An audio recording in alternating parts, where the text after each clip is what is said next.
मेरे प्यारे दोस्तों, आज जो मैं आपको कहानी सुनाने जा रही हूँ वो कहानी है जादुई साड़ी की। तो चलिए दोस्तों, कहानी देखते हैं।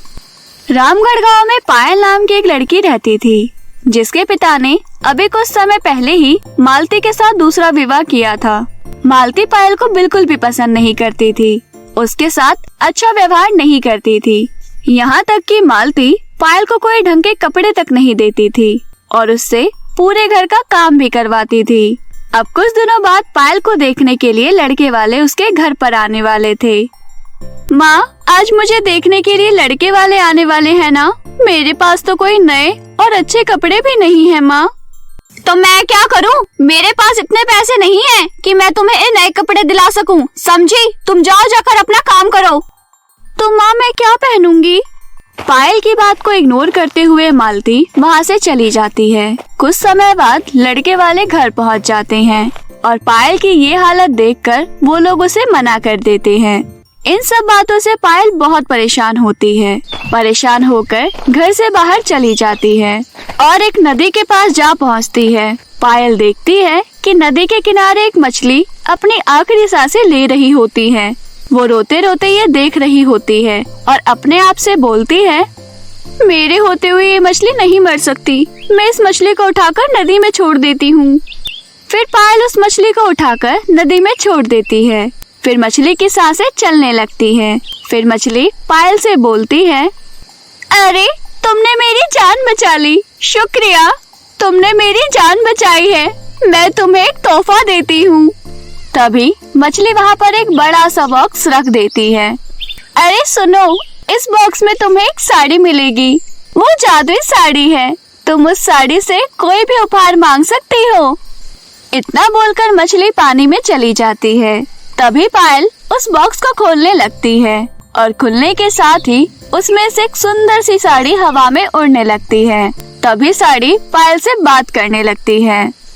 तुम मुझसे अपनी कोई भी 3 इच्छा कह सकती हो।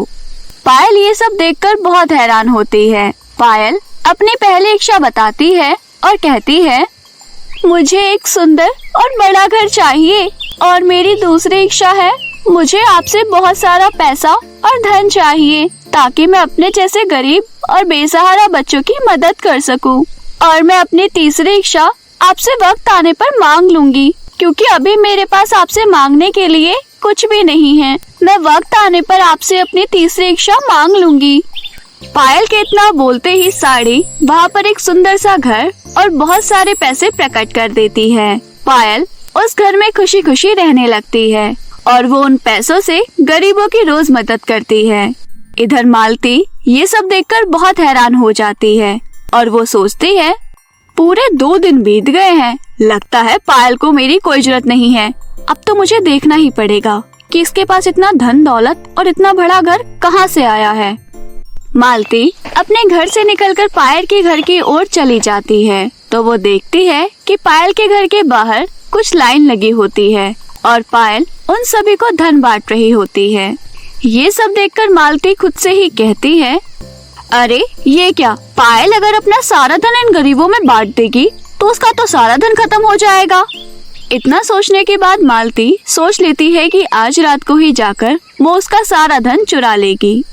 फिर देखती हूँ ये अपना सारा धन इन गरीबों पर कैसे लुटाती है।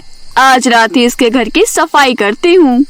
तभी वो रात को पायल के घर चुपके से जाती है और देखती है कि पायल को बहुत सारा धन और सोने के सिक्के एक साड़ी प्रकट कर रही थी।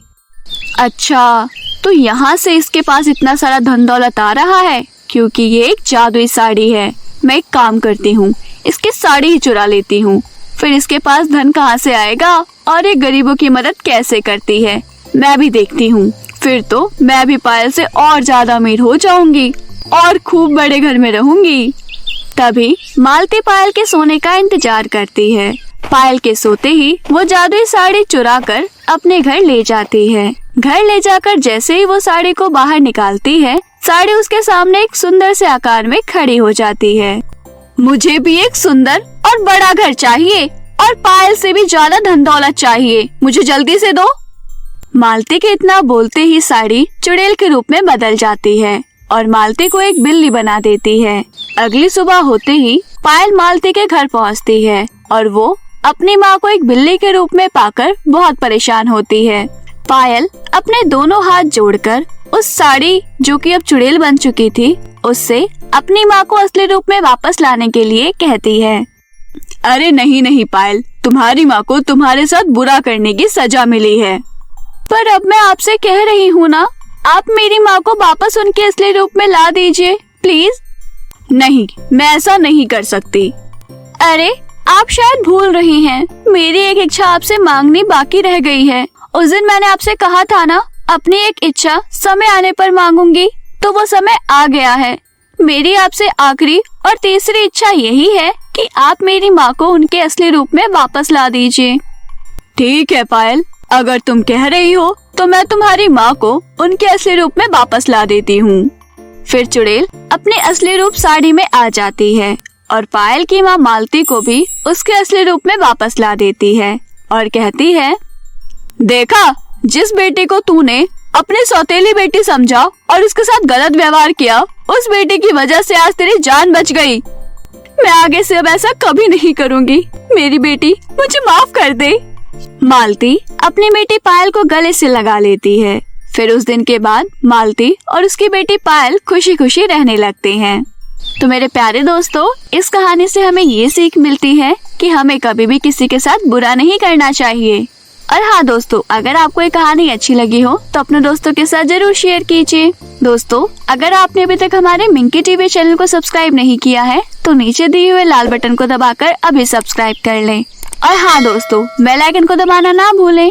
तो मिलते हैं आपसे फिर किसी ऐसी ही नई मजेदार सीख भरी कहानी के साथ। तब तक के लिए अपना ध्यान रखिए। धन्यवाद।